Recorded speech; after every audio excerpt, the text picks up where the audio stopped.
Hello and welcome to the first episode of the Bothering Strangers podcast, a podcast where I, Max Heering, interview athletes and celebrities and anyone and everyone in between. My first guest is LA Chargers rookie defensive lineman, Breiden Fehoko. Breiden, thank you so much for being on here. How are you doing? No doubt, man. Appreciate you having me. I'm doing good. How you doing? I'm doing great. Just happy to get this going. I guess I'll just jump right into it. Obviously, this week's been there's been a lot going on from the MLB, the NHL now, the NBA, and football as well with boycotts and just postponed games. And there's been a lot of progress made, especially from the NBA, where they're now setting up polling stations in stadiums on the election day. And just for the Chargers, just yesterday, you guys were supposed to have, I think, your first scrimmage at SoFi Stadium, your new stadium in Inglewood, and it was canceled. So can you just kind of tell me about that and what kind of led to that decision from the team?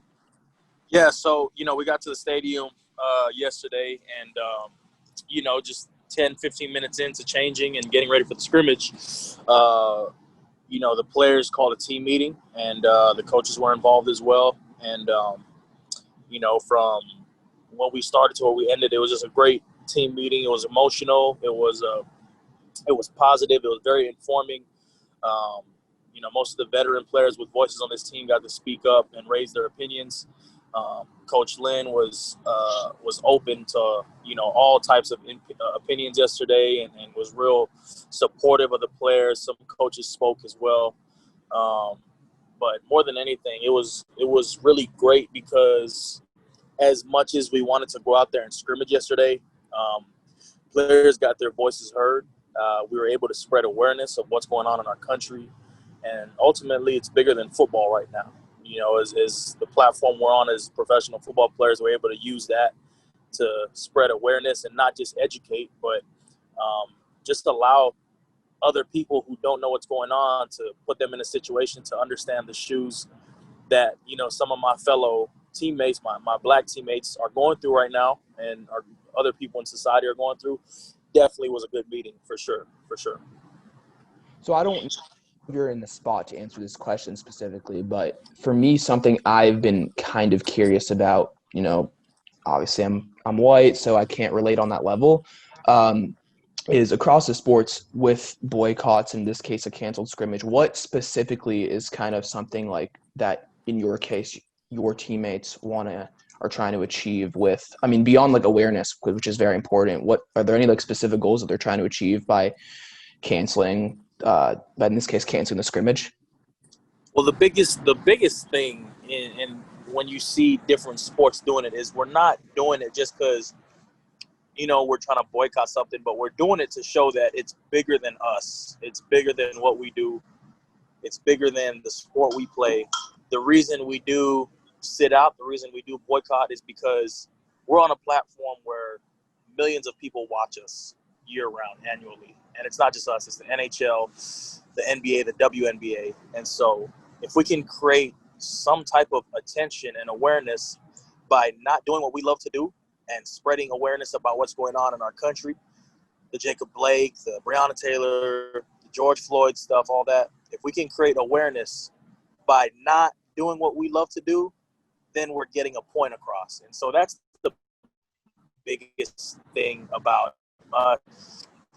sitting out, not really boycotting, more creating awareness to the situation, Yeah, so you talk. So I think it's very important that you talk on, the platform, not just use as NFLers have, but just, the four main, the NBA, the WNBA, the NHL, MLB that you guys all have, and it's definitely something that we haven't always seen in sports, because in the 80s there was more of an attitude, it seemed like, in the 90s as well, where it was just like kind of keep your head down kind of attitude. Yeah. Because athletes were just trying to more appease the masses. So what do you think is kind of changing in the last? You could go back to Kaepernick kneeling, which was I believe 4 years ago. But what do you think's kind of changed the last 4 years to make athletes a little bit more comfortable to speak out on social issues? I think the biggest thing is, if I'm gonna put it in simplistic words, it's supply and demand. Without athletes you don't bring in the views, you don't bring in the money, you don't bring in the market.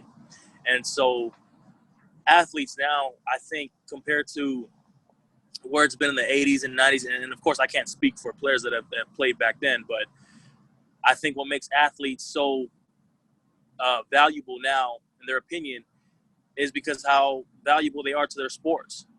It's a market. It's a job. You know, we're not doing this for free. We get paid to play the sport we love, and you know, very fortunately, some guys make a very good living doing so, which puts them in a good predicament to speak up. Because you know what, when you have a person in that type of power and you have a person with that type of platform, they're not just going to keep their head down and be like, yeah, you know what, I'm just going to take my check this week and I'm going to be quiet about it. Like, no, we're in a predicament where we're on a platform bigger than we've ever been. Social media is a lot bigger than what it has been in the past few years. It's blown up. We have YouTube, you have Twitter, Instagram, you know, Snapchat. Anything you do, anything you post spreads like a wildfire. And now with, you know, athletes like LeBron James speaking out, you know, yesterday, Tyrod Taylor, Damian Square, these guys from the Chargers, my teammates, when they use that platform, people no longer see them as athletes. People see them as visionaries and spokespeople for the race, for our sport. You know, it's bigger than just being an athlete. It's being able to use that platform and being able to now spread it, just like how like I said, social media is a wildfire. Being able to use that platform to create awareness is pretty much what I've been, you know, talking about, and what the biggest message I can get across. Yeah, so you brought up LeBron James because he's kind of the one who I think he was the one who very much realized, obviously being the top of his sport plays a role in this, but I think he's one of the first people who really realized the power that an athlete can have in, you know, talking about whatever they want to talk about. So in his case, it's been police brutality amongst other things. Yeah. So what do you think LeBron's role was? Because he's been doing it. I mean, he's kind of been speaking on it for, I would like to say, about 10 years or so in some way. Yeah. So, you know, with a guy like LeBron, when you see what he's doing, he's not just, you know, he's not just doing it because of I'm LeBron James and I'm at the top of my sport. I feel like I have to say something. He's doing it because that's what he believes in. Grew up in a single mother household, Akron, Ohio. You know, he knows what it's like to grow up having a disadvantage in life. You know, starting Absolutely. behind the start. It's a race we're in right now. You know, and it's very unfortunate that some people aren't given the head start compared to, you know, other kids. And I'm not going to go into detail, but it's tough. You know, it's a very unfair world we're living in. And LeBron James has shed light on what's been going on. And what more to do it on a stage where he's the best player in our day and age right now. You know, he's the Kobe Bryant of this area. He's the Michael Jordan of the old folks era, you know. So that's when people see LeBron James. People don't just see LeBron James as a player. People see LeBron James as a person who changed the world. You know, when you think about LeBron James, yeah, you know, he's a good basketball player, but a lot of, you know, you see him as a guy that created his own school, continues to donate to low poverty cities in Akron, Ohio. When you see stuff like that, it's like, let me listen to this guy and see what he has to say, because he's not just talking about it, he's backing it by the actions. I mean, you look how much he's funded, you know, for the city, for different programs, for different foundations. You can't help but not to like the guy and listen to what he's trying to voice his opinion about, you know? Yeah, I absolutely agree. I think his impact has been at times very straightforward, but other times it's been very like kind of spread out, I think. And that's kind of one of those things he was kind of the first athlete to be like, I'm going to put my money and my voice just to a lot of different areas. Yeah, very much. I have to bring up Colin Kaepernick here because just from your sport specifically, he was the first one to kneel. And kneeling as a form of protest wasn't really a thing in sports previous to him. Yeah. And you had a couple guys in the NBA do certain things during that national anthem. He made kneeling more of a widespread form. So and I'll be honest, when I first saw it when I was in high school, I didn't think it was gonna be be that useful. I wasn't aware probably foolishly, of the impact it would have. So, I mean, did you kind of see that coming when you were like, you were in college at the time, I guess, or maybe high school, when you saw him kneeling, or was that something you were just like, I'm not so sure about? No, it's crazy because when he started to do it, there was this stigma about Colin Kaepernick that was like, people knew and people knew what he was doing and the message he was doing it, but people weren't comfortable enough to speak on it. And I say this now because when Kaepernick did it, just look, I mean, not just in the NFL, but everywhere else. Like, it wasn't like people looked at Cap like he was crazy. Like, hey man, you're getting millions of dollars. Like, you can do this some other way. And then more and more, as years went by and people started to see the police brutality, the social injustice, things go on more and more, people started to realize, like, oh, wow, Kaepernick was kneeling about this way back when, and now they're just starting to shed light of it. Well, that's the great thing about living in this country is we're able to express our opinions, Yeah.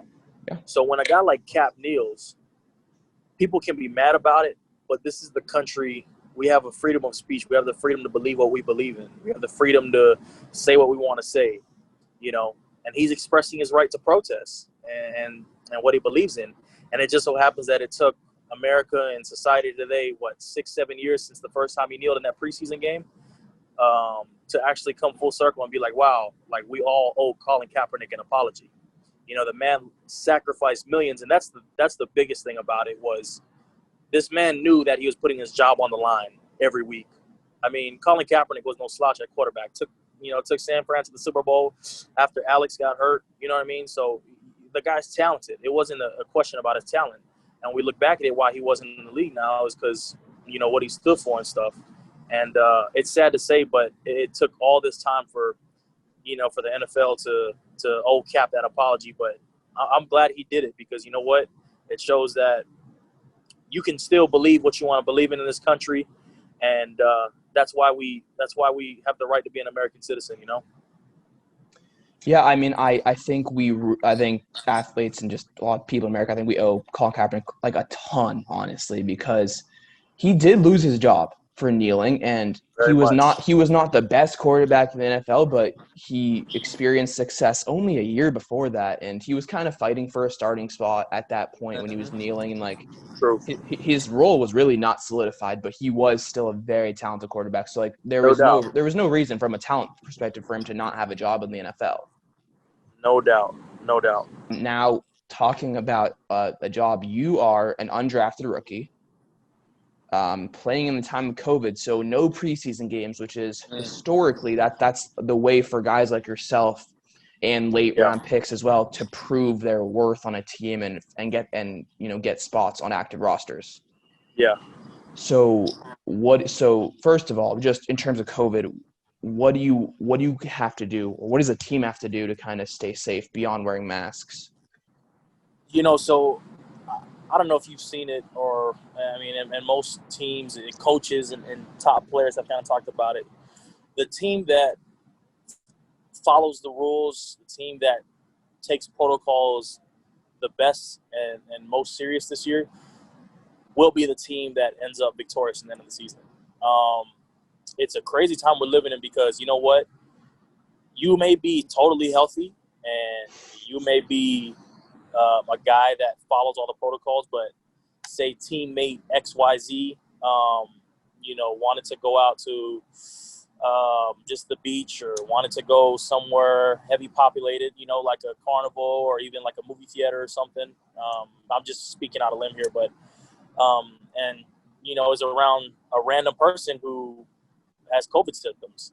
Now, teammate XYZ comes back to the facility, practices, and now exposes that to everybody in the vicinity who was with him. And, we have these trackers that they're really cool because, they start blinking red when you're too close to somebody. It's a social distance tracker. So what it does is it blinks blue when you're clear, like when you're, away and, your space is good by yourself. And then what it also does is it tracks who you've been around. So say teammate XYZ does have COVID-19, right? They look at the tracker and they look at the computer system and they say, okay, teammate XYZ was around teammate A, B, C, D, E, F. So now teammate A, B, C, D, E, F, all of them have to quarantine for 14 days. Well, it doesn't matter if it's a Wednesday, it's a Thursday. You're going to quarantine from that Thursday 14 days up until that next Thursday you're back. So inevitably you could be the healthiest guy on the team but still miss 2 games this year because of, COVID-19, being exposed to that. And then so when I talk about whichever team does the right thing, that's, continue to maintain social distancing, practice good hygiene, hand sanitizing your hands consistently, not being around big crowds when you don't have to be, continuing to follow protocol, get tested every morning. The team that does that consistently and does it to an extent where they care about the man next to them will win the Super Bowl this year. You talked about kind of spending time with people outside of practice. Now, you and the other rookies, well, so typically in a training camp, everyone spends time in the hotel. So you're in, the Irvine Marriott. But this year, just the rookies are staying at the hotel. So, I mean, when you're done, like right now, you're done with you're done with training camp for the day. So typically, if you're not doing this podcast, right, when you're done with training camp, does that mean you just like go eat, then go up to your room? So, like, typically, I mean, I don't know how they've done it, but, you get done, you have your lunch, you may go do, some treatment, get in the hot tub, cold tub, review your playbook a little bit. But most of the time, sometimes guys are playing spades, they're playing cards. I might go to another roommate's room to get on some Madden, play some NBA 2K, but Call of Duty, none of that you can do now, Yeah. After you're done, you're with your food and stuff, it's, all right, let me go back to the room and social distance for the rest of the day. It's kind of weird because that's what makes camp, you know what I mean? Yeah. Like, oh, yeah.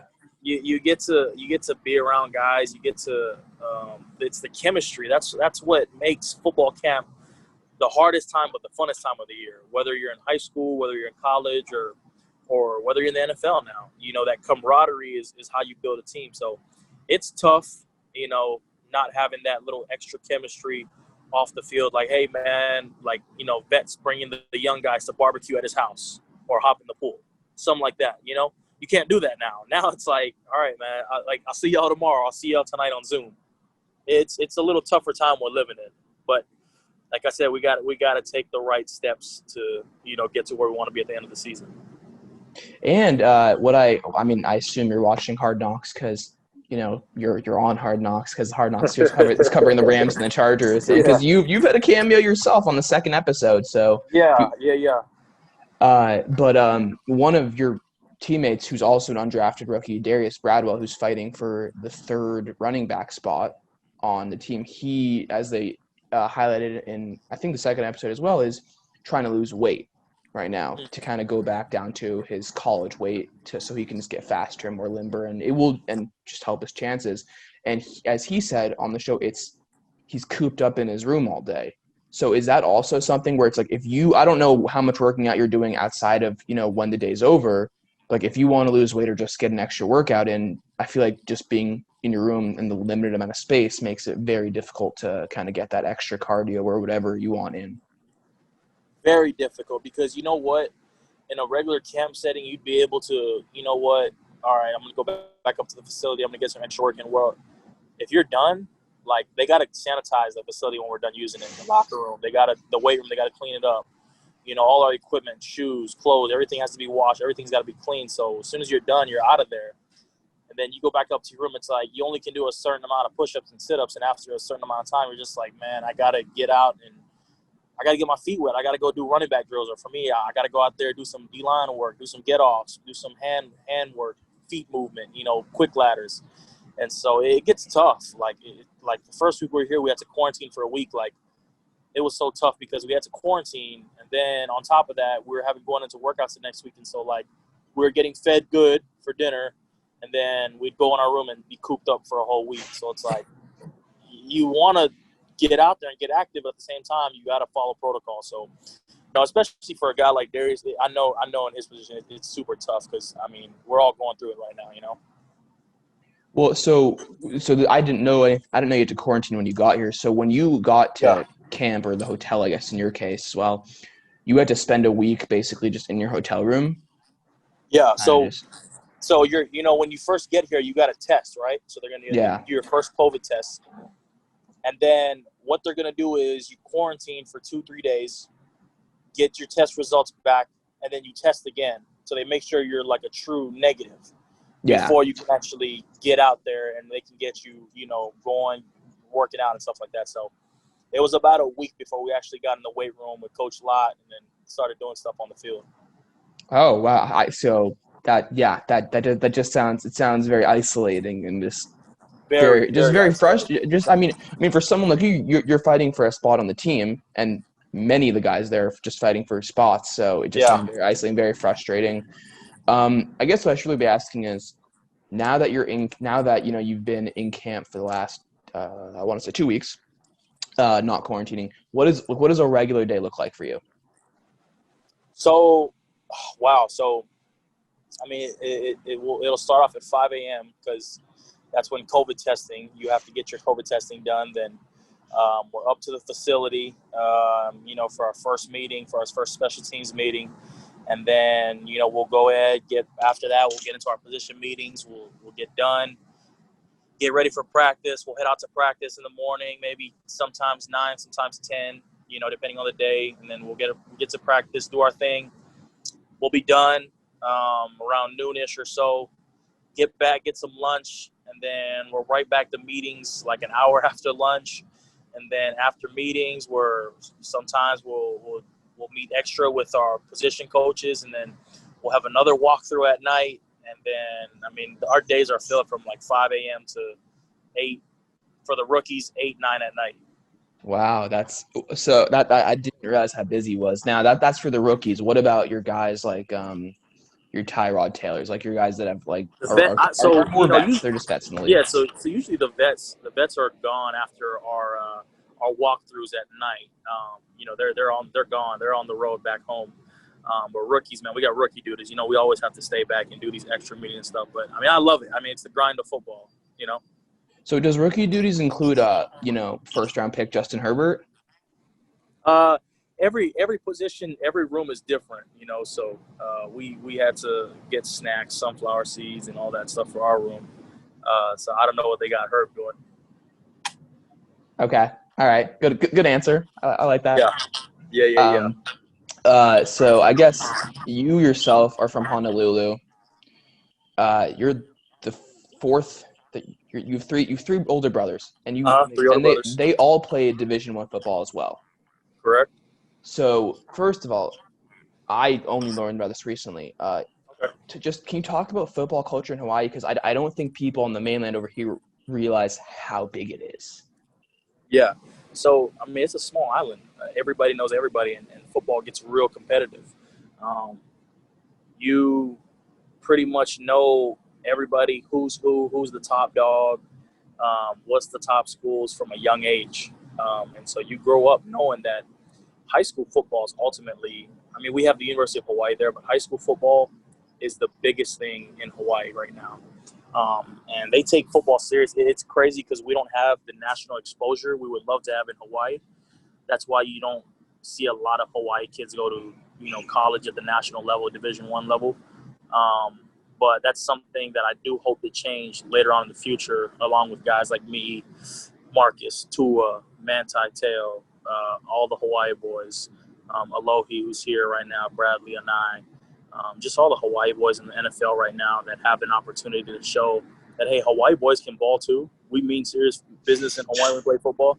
Like, let's get some more of these younger generations exposed to the national level. So, but most definitely Hawaii football is competitive without a doubt. I feel like for a player like yourself who was, I believe, a four-star athlete coming out of high school, and just you were being recruited by like big programs across the country and the University of Hawaii as well. Is that like, do people like from Hawaii who are like yourself, big recruits, do they want to go to the University of Hawaii, or do they want to go somewhere on the mainland? And that's a big question because, everybody always says, if they just keep the Hawaii talent home, Hawaii would have a national championship by now. If you just think about all the great players that left Hawaii to go play college in the mainland, I mean, you'd have a national championship football team without a doubt. But this is where I feel like exposure comes into play because, you know what? Kids aren't exposed to national colleges at an early age. And even when they get to high school, they're still not exposed. When I was in high school, I was going to camps, Nike camps, the opening, Under Armour, the Rivals, the 5-star challenges since I was a freshman, 8th grade. So I knew that growing up, like, hey, man, I used to go to camp and I used to see all these guys committed to Alabama, committed to Iowa, committed to Oklahoma, Clemson. Like, I wanted that. I wanted that type of exposure. So to me, it was like Hawaii was, I'm not saying they were out of the picture, but I always wanted the bigger offer, the big fish, because it was something I never had. And once I got that first taste of it, it was like, all right, I like this. I got off from Bama. Okay, let's see if I can get, Oklahoma next. Let's see if I can get Auburn next. Like let's do this. Yeah, for sure. I understand kind of the drive to go to the best school you offer. And you finished at LSU, but you started at Texas Tech. Correct. And your brothers Sam and your brother VJ went there, and your other brother Whitley went to San Diego State. Correct. So what role did your brothers going at Texas Tech play in you deciding to ultimately go there? It was huge. So, I don't really tell people this, but like leading up, because I was an early graduate, and like I was really close to pulling the trigger and flipping to Alabama, like right before like I had left, because what happened was I was silently committed to Alabama my sophomore year when they first offered me, right? Okay, sophomore year, yeah. Silently committed when they first offered me, going into my junior year. Boom. Played my junior year, continually had offers, this and this and this, and then took an unofficial to Texas Tech to see my brother's spring game. Boom. When that happened, I fell in love. It was crazy. I committed to Texas Tech and then went out though my whole senior year, had a great senior year.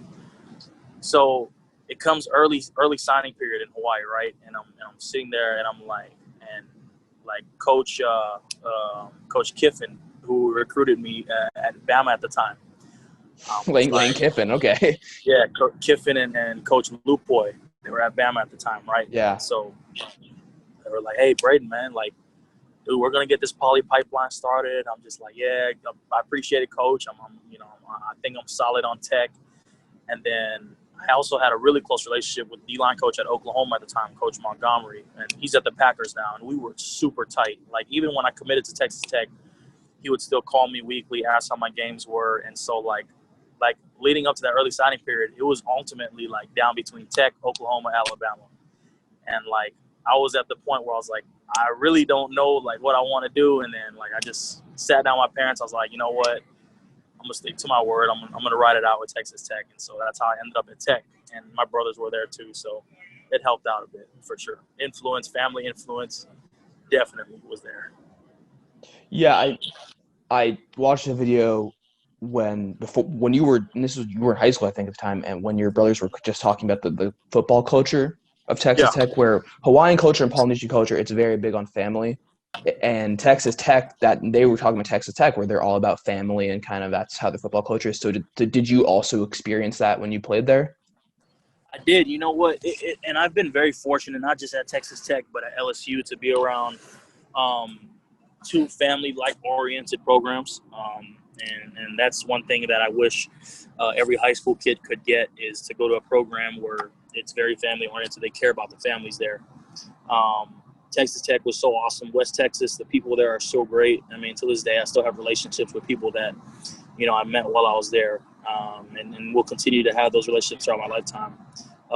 Real family-oriented place, small town, college town. They care about college football. And I experienced a lot of that similarity when I went to LSU as well. So people really, brought into the Polynesian culture and the family-oriented style. what kind of led to that decision to just leaving Texas Tech and going to LSU? Ultimately, like for me, I wanted to show that I could compete at a higher level. Yeah. I wanted to show that I could play with the big dogs. I mean, and the biggest decision was, there was a lot of coaching changes during my time at Texas Tech, and it was just hard for me to just develop as a young player and as a young athlete. And I wanted to be able to hone down on my skills at an early age so that I could be ready, when the NFL rolls around. I could show that I could play. And so that really what led to me making the move. Ultimately, I wanted to go back west after I transferred. So the plan was to go to USC or Oregon or the University of Washington. Oh, wow. After I transferred, I had my mind set on the Pac-12. But it's crazy. When I announced my release and my transfer, all the offers I got were from SEC schools. So Bama, Auburn, LSU, Ole Miss, Georgia, you name it, they all offered me down the list. So Florida. So I was like, I guess I'm headed to the South. But it worked out good. I mean, I got really great coaching when I went to LSU. My D-line play took a major improvement. Like, it changed drastically. I started to love football more. I started to become a student of the game. Just so much more things I could hone down on football-wise at LSU. And, I mean, obviously they had an incredible season just in your last year there. Yeah. You were on the same team as the first pick in the NFL draft this year, Joe Burrows. And as Joe Burrows, obviously he hasn't played a snap yet in his career, but he's kind of proving to be this very team-oriented guy where throughout when the George Floyd shooting started and then there was kind of the protests, and now with Jacob Blake, he's sent out some very supportive statements towards his teammates. So did you kind of experience that with Joe Burrows? I know you were on the defensive side and he was on the offensive side, but did you experience that when you were there playing with him? No, Joe's a great dude. Like when you see him tweeting, he's not just doing that just because, people are expecting a top tier athlete to do that. Like, Joe's always been a guy that's like, super cool in the locker room, a guy that never changes up, super humble dude, always cares about the guys he's around. And ultimately, like, he's one of those guys that you'll respect. You respect him more as a person just based off of his personality and what he does off the field. And of course, it makes it cool that he's a hell of a stud on the football field as well. So, he's a super cool dude, super genuine dude.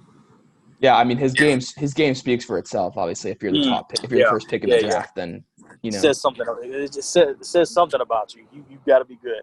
Yeah, I mean, because I didn't know anything about. I mean, Joe Burrows. He obviously speaks very fondly of. He's from Ohio, and it seems like he grew up in a little bit of more of a poor background. So he speaks. Yeah. He really tries to speak up for like his part of like I believe Southeast Ohio is where he's from, like his part of the state. Mm-hmm. Yep.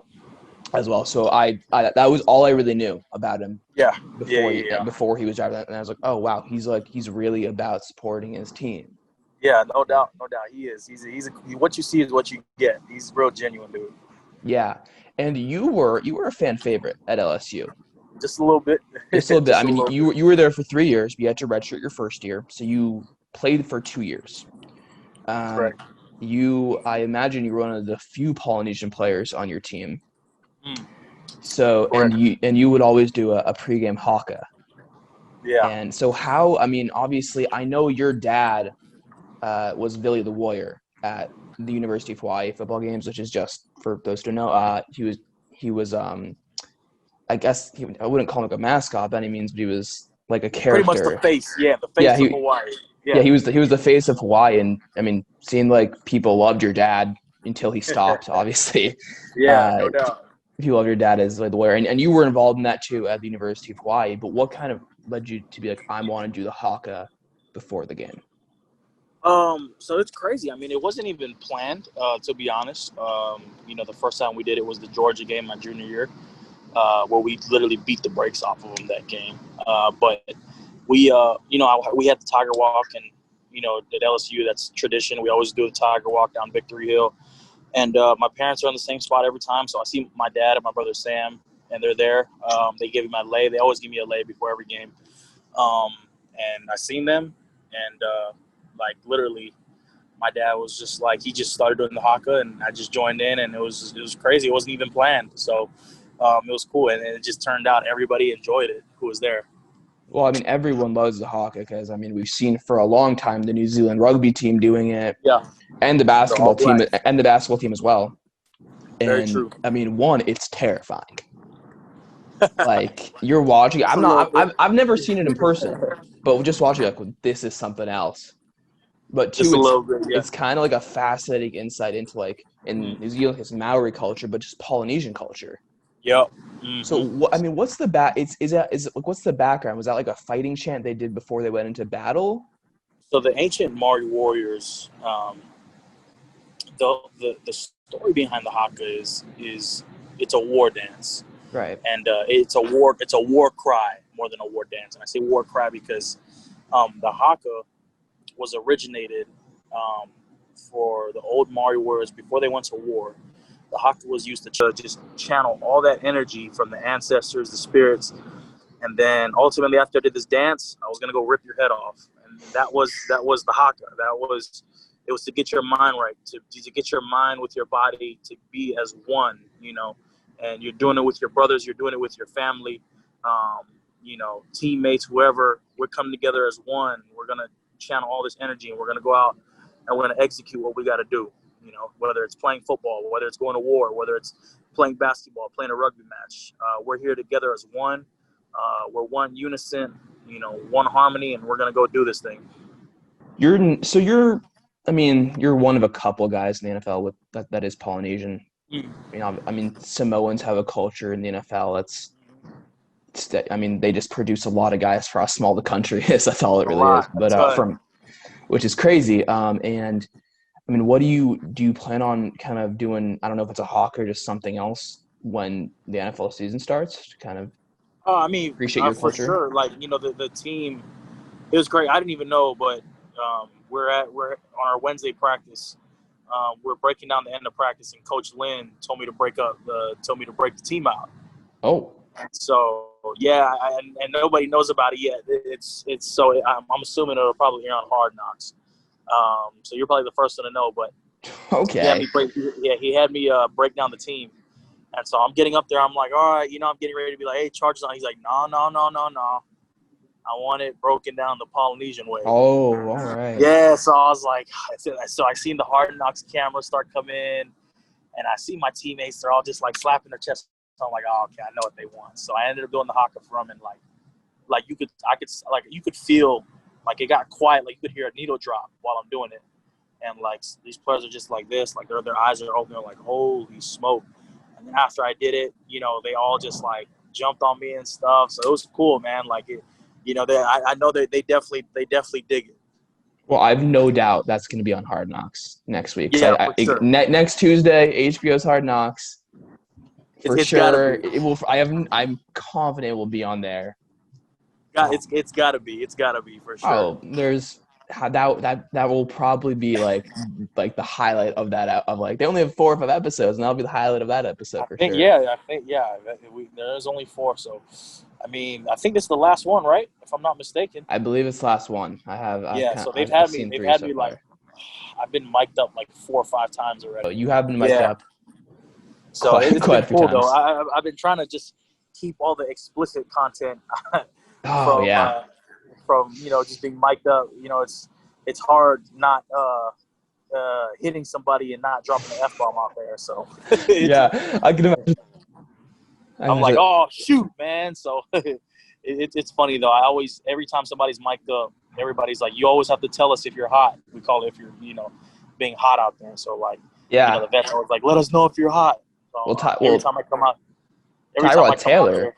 Yeah. He used that opportunity, I believe, in just last week's episode. He was hot, and he basically, I think he said something like, arrest the cops that killed Breiden Taylor. Yeah, but he's like, let's see if they use this. Let's see if they use this. He wasn't sure. He's like, I don't know, and they used it. So they used it, and it went viral. One thing I've constantly heard from former Division I, specifically football players, but also basketball players, is that being a Division I football player is like being a student and then you have like a full-time job. Is that kind of something you would agree with? Very true. And I still do believe that college athletes should be compensated because Oh, absolutely. there's just so much that people don't see behind closed doors, that the hours college athletes put in, it's very similar to the NFL. And do I see it, classes. and that's it. Like, you got to go to classes. You're on a full-time student schedule, and then you got right when you're done with classes, and it's crazy. So I say this, that Ellis or college prepared me well for the NFL in a bad way, in a funny way, because my days in college were taken from 7 to 9 o'clock at night. That's every day. I mean, the only time you had days off were the days you had to travel to football games, you know? And even then, sometimes you're on the road, you got a paper due Friday night. Like, you're not just going to not do it. You got to do it. You GPA requirements. Yeah, so I'm up in my hotel room sometimes Friday nights before the game. We just get done with mental check, our meetings and stuff, and I got to hurry back to the room and submit a paper to turnitin.com. Like, and that's the thing, like, a lot of people don't realize, like, people say, oh, you're on scholarship. Rightfully so. You do have a free education. It's something you need to be grateful for. But at the same time, there's hours that aren't shown on paper that are put in by college athletes that are just like dirty work hours. Like, it's tough. By the time I would get home at night, I'd be super just drained, like fall in my bed in the clothes I'm wearing, wake up, brush my teeth the next morning, and then go shower at the facility because I was just too tired to shower at home, Yeah. Oh, yeah. I mean, for me, I was a sports management major in college, so I had a lot of football players in my classes. Yeah. So basically every class I went to, there was always someone standing outside the door. Class checker. Class check. And some of those class attendance wasn't even mandatory. Yeah. But for scholarship athletes, obviously you guys have different requirements. For walk-ons, it's different. But for scholarship athletes, you have different requirements. So even if the attendance is mandatory, you have to be there. Got to be there. Somebody's paying for your education, you better be there. Yeah. So and I mean, I'm sure your family was also very much pushed that. You were on the academic honor roll, and you were SEC academic honor roll 2018. And so obviously you very much valued education, and you did what you had to do, essentially. Correct. But you were a communications major. Was that something you wanted to do, or was that kind of one of those majors that you just kind of was like, I'm a football player, and it's like it kind of makes sense with when the classes are and had the difficulty of the major, or was that like what you wanted to study in college? That's something I definitely wanted, like, from a young age. I mean, I always wanted to be like an ESPN broadcaster. I always wanted to be, I always wanted to sign a multi-million-dollar deal with ESPN to be the sports anchor for Monday Night Football or something like that. For sure. From a young age, that's really what I always wanted to do. I set my mind to it, and then I was like, you know what? Playing football, I'm gonna be in a good situation to, ultimately branch off to communications when I'm done playing. So why not just get my feet in the door right now while I'm playing football, and then hopefully when I'm done playing, build enough connections to where, I can get this communication career started. Well, I mean, yeah, that sounds like a very solid plan on a name. Now I look at a Tony Romo. Yeah, right? Who's become the star of calling football games because people think he's almost psychic when he's up there in the booth. He's not psychic. He played for 15 years in the NFL. Like he was a top quarterback for 5 or 10 seasons. So of course he's going to be able to read plays in a way that, no offense to the other guys there, but that they won't be able to. Like, very true. Very true. That just comes with playing the game. Like, that's something that, like, I've been a sports fan my whole life. I could never do that. I never played football. Yeah. So I could never, other than I played abroad and they tried to, and I was in Scotland, they tried to get me to join their football team. I've never been approached about football. Yeah. So, like, I feel you. No, I feel you on that one. I was, and that was an odd experience in itself because I've always been a small dude. Like, I've never been of a football playing size where you yourself are. I don't know what your height is. I don't know what your height is because on the LSU football site, LSU, they've ranked you in the 3 years you were a student there. Your redshirt season, 2017, I believe, you were 6'3", and then your junior season that like you played. So your fourth year of college, but your third year of playing, you were ranked at your height was put down as 6'4", and then your senior season. So just your last season, they put you down at 6'2". So you might be 6'8". For all I know. You know what? If the NFL, if LSU wants to dock me down at 6'8", shoot, I'm all for it. I'm not going to get any more taller, so I No, mean, if they too want to late. add on inches, I'm definitely not going to say no to that. I think you're 24, so I don't think you're on that boat. You're on. I'm 23. I'm 5'11", and Yeah, I've always told people that if I was 5'11 and a half, I would say I'm 6 feet tall. yeah, I no never got doubt. that. I never got the half inch. So like for me, it's like I'm like without shoes, I'm like a legit 6'2.5". That's 6'3". 6'2 3/4". Round up. So I tell people all the time I'm 6'3", so I'm always in shoes, and so I'm like, yeah, I'm just 6'3", and so like sometimes like we're in the D-line room the other day, and like one of the guys like, man, you're not 6'3", so Oh like God. I stood up. He's like, okay, I see it. I was like, I'll take my 6'3". How in the NFL when they measure you? So I checked. The NFL has put you down as 6'3", 300 pounds. Mm-hmm. How do they when they weigh you? How much clothes are you wearing? So we just wear like our tights. We just wear tights and then socks. So when you measure your height, they have you stand against the wall with your heels making a V. Okay. Your heels come together, and you're standing straight, and you're looking forward, and everything has to be. Your feet have to be flat, head looking down, and they measure your height right there. They put like a ruler, and then for your weight, you just in some tights, like on literally, it's like a big scale. Okay. And you can tell it's like an accurate scale. So when I did my like physical and stuff for the NFL, I was like a legit 6'3". I made sure I got an adjustment too before I went. So cracked my back, my neck, everything. 6'3", 300 pounds flat. You want that extra half inch. It matters. Yeah, for sure. I had to get adjusted, loosen up the neck, back, make sure the spine, the hips were adjusted, legs were pulled out. So it turned out good. But they don't measure you with shoes on, like it's just socks? No, not at all. Socks, okay. Weights and tights, arm span, just right there. No extra stretching, none of that. So everything's really down to a T. Okay. Well, I mean, from what all your brothers seem to be around the same height as you as well. And from the picture I saw, I might have misread the picture. Yeah. But from the picture, are they all at least 6 feet? My brother VJ is the shortest. VJ's 5'10". Oh wow. My brother Whitley's 6'1"-ish, 6'2". And then my brother Sam's 6'1", 6'2" as well. And then I'm like legit 6'3". Okay, so you're the tall one. I'm the tallest in the family. Yeah, I am too. My brother's it's crazy. My brother's 5'9", so I win. I always like get on my mom because like my mom's side of the family is super short. Oh, my mom's like legit 5'4", 5'5". So I tell my mom, I'm like, geez, could you have just been like 5'10"? I'd be like a legit 6'5" right now. Well, my mom's gonna hate what I'm gonna say right now, but my dad is 6'3". My mom is 5'1".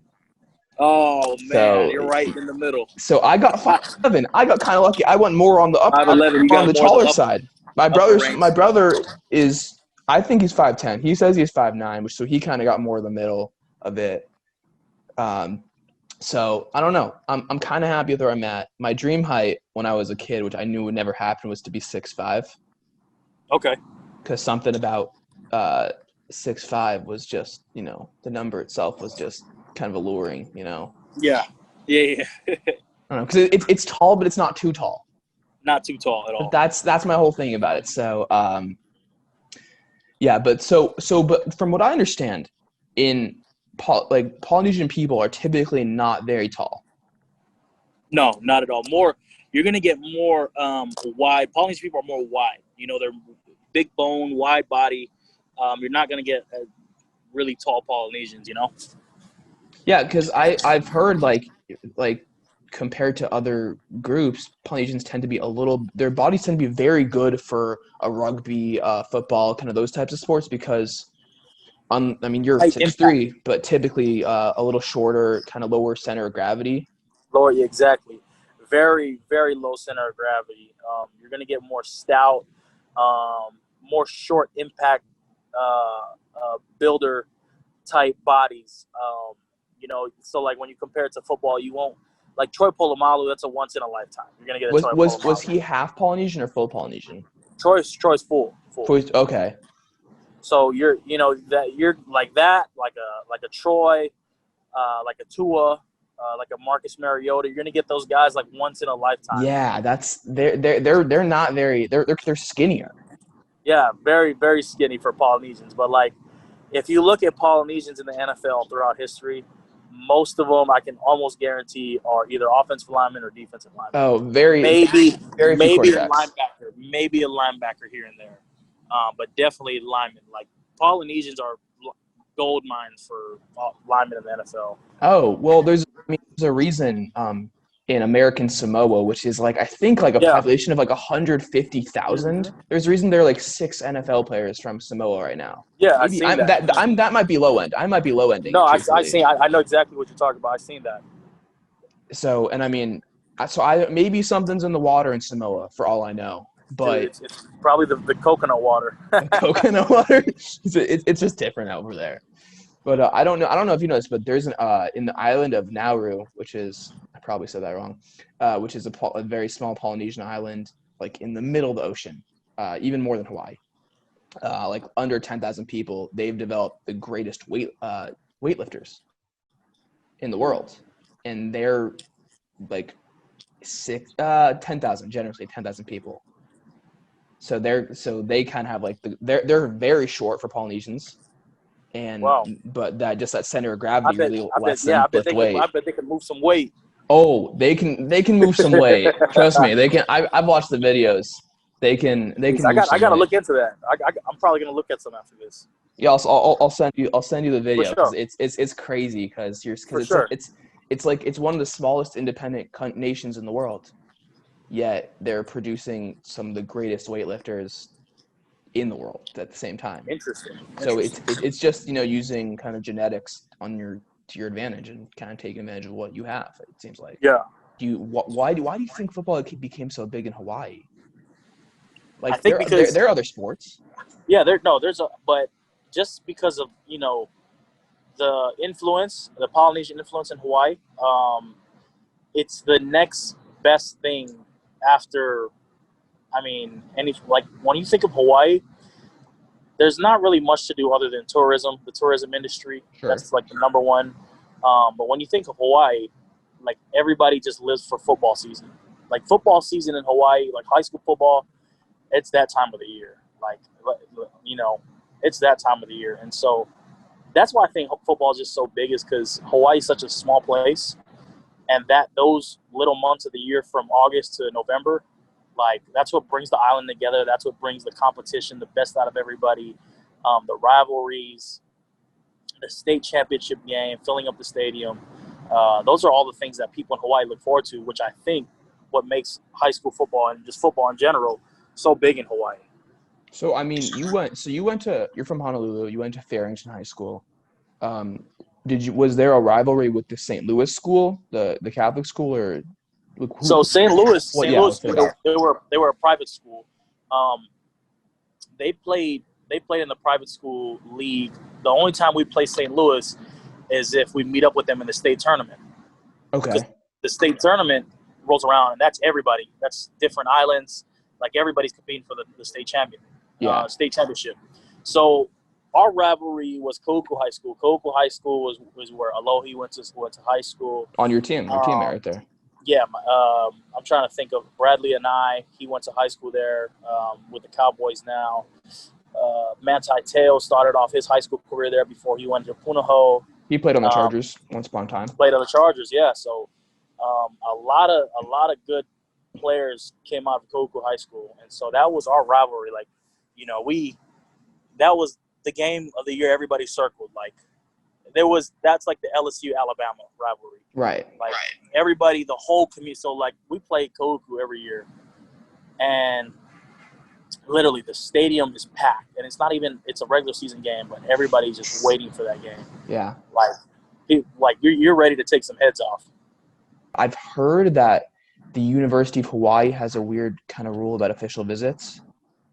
Or at least they used to, because I think in the past athletes used to just take official visits there as like an excuse to go to Hawaii. Because they're not getting there any other way. I can see that. So do you know anything about that, or is that just I don't. I don't. But I can definitely see like recruits doing that. I mean, shoot, if I was from like You know, if Anywhere. I was from Idaho and I had an offer from Hawaii, I'm taking the trip to Hawaii for sure. Yeah, for sure. I mean, what do you want to do? I mean, obviously, it's a very forward-thinking question because you're fighting for a spot right now. What do you want to do for the people of Hawaii, though? Because obviously that's, we talked about it, underexposure and just kind of it's a different life out there. So what do you want to do for your own state? For me, I just want to be able to take Hawaii to a national level. I always talk about national exposure, but whether it's going back to my high school and maybe coaching one day or being a representative for the state of Hawaii in athletics, something along the lines where I can help create opportunities for kids to be looked at on a national level. I always wanted to show coming out of Hawaii that I could compete with top dogs. That was always like my go-to whenever I went to the opening, whenever I went to national camps, and it was like a rivals challenge, or I knew there was going to be big media there. I wanted to show that, hey, this kid, Breiden Fehoko out of Hawaii, can play with this 5-star Alabama commit. He can play with this Clemson offensive guard. He can go toe-to-toe with these guys. I want that opportunity that I had to go out of my way to go get for kids in Hawaii to have that advantage. We don't have a Nike regional combine in Hawaii. We don't have a Rivals 5-star challenge in Hawaii. Yeah. We need to get more opportunities, get more camps like that to Hawaii on a national level, because you know what? Once you can do that, and once you can get and people see the talent there is in Hawaii, the sky is the limit, and it's crazy because there's multiple Breiden Fehokos in Hawaii. There's multiple Tua Tagovailoas in Hawaii. There's multiple Alohi Gilmans in Hawaii. Those kids just aren't at a level to be looked at. They're not on the national stage to be exposed. So after these kids are done playing high school, I mean, they're out pushing a wagon at Walmart. You know what I'm saying? Like, these kids really should be playing on Sundays, where some of my high school classmates, I played super great athletes. Now they're just back home, like driving trucks and stuff. You know what I'm saying? And if they were on the mainland, they would have most they would. likely gone to There's college. no doubt. There was no doubt that some of my classmates I played with would be at Clemson or Ohio State or talent wise. They were huge talents. I played with 2 linemen that were 6'4". One was 425 and one was 372, 375. Just that's crazy. And they could move. They could move, like super athletic dudes, just maulers. But I mean, those guys are now just like at home chilling. Like, that's the crazy thing about it. Is it so? Do you feel like, because just from what it sounds like you're telling me, it seems like for a lot of the guys, at least you went to high school with, like, their only path to college just to college was through football. Exactly, and that's all they ever knew. And the crazy part is, like, if you even went to a junior college out of Hawaii, that was like a big thing. So that's how like exposure in Hawaii is like not at an all-time high, because like kids are not even like, college is not even in a discussion. And when you don't have college at the top of the discussion after like high school, then something's wrong. Something needs to be done, because I know, like, my senior, I was like, oh, man, I'm ready to get my senior done with, get on to college, get going. Yeah. But like I'm looking at all my classmates are just like, nah, I'm just probably gonna, I don't know, I'm gonna work. Like, college is not a motivating thing to them. So I definitely want to change that stigma about, Hawaii athletes and just getting them exposed to a national level.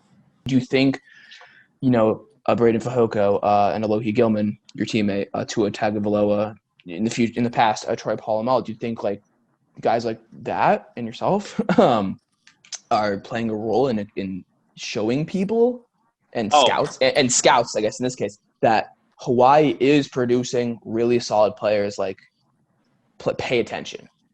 Oh, no doubt. I mean, when I was at LSU, I mean, coach used to talk all the time like, damn, like they used to say, excuse my language, but damn, like I didn't know Hawaii got players like this. Like, and they was talking about me, like, okay, Breiden, I see you can ball. Like, maybe we need to go take a trip. And I tell them legit, like, yeah, y'all need to go take a trip. I mean, you'll find multiple guys like me in Hawaii. Big, strong guys that'll, 2-gap, hold down an A-gap for you. So, I take pride whenever I hear, a coach that tells me, like, okay, where you from? I tell them Honolulu, Hawaii. So definitely a lot. Definitely something that, me and the other Hawaii guys can do, take a lot of pride and just bringing that pride back to Hawaii. B-Man, thank you so much for coming on here with me today. Always, my guy, always. Breiden Fehoko has been my first guest on the Bothering Rangers podcast. Both of us actually coming from California. This is probably the only time it'll happen. Yeah, for sure. Yeah, thank you. Thank you so much. Good luck in No camp. problem. Good luck in camp, and mahalo. Mahalo, dude. Hey, appreciate it, man. Thanks for having me. Yes, sir. Yes, sir.